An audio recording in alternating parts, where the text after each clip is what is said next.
एक बार एक परिवार समुद्र तट पे घूमने गया। उस परिवार में एक छोटा लड़का भी था। वहां समुद्र तट पे वे पहुंचे।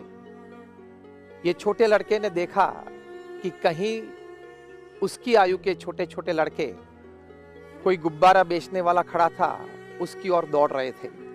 ये छोटा लड़का भी उस तरफ दौड़ा और वो गुब्बारे वाले के पास जा पहुंचा। कहीं ये लड़के गुब्बारे लेते थे, खेलते थे, और खेलते खेलते अगर ये गुब्बारा हाथ में से छूट जाता था तो ऊपर आकाश में उड़ जाता था। ये सब ये छोटा लड़का देखता रहा।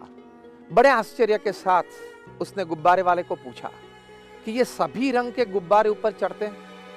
गुब्बारे वाले ने कहा, हाँ बेटा, रंग तो कोई भी हो लेकिन वो ऊपर चढ़ता है। फिर से वो छोटा बालक, उसने गुब्बारे वाले को पूछा कि ये जो काला रंग का है आपके पास, वो भी ऊपर उड़ान भरता है? गुब्बारे वाला समझ गया कि लड़के के मन में बहुत आश्चर्य है।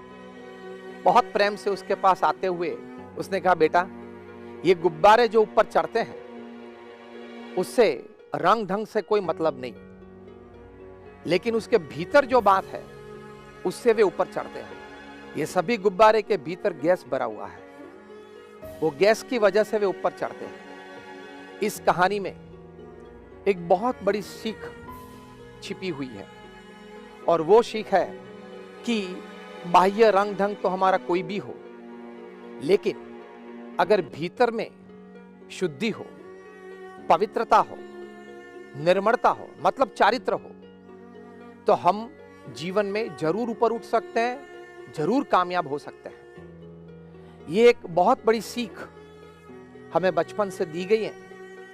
हमारे सभी के मन में भावना के रूप में, हमारे सभी के दिमाग में विचार के रूप में ये दृढ़ है ही कि आपका शिक्षण तो कुछ भी हो, आपके पास कोई शायद छोटी मोटी कला भी हो, आपके पास बुद्धि भी हो, वो आपको एक सीमा तक ऊपर उठा सकती है।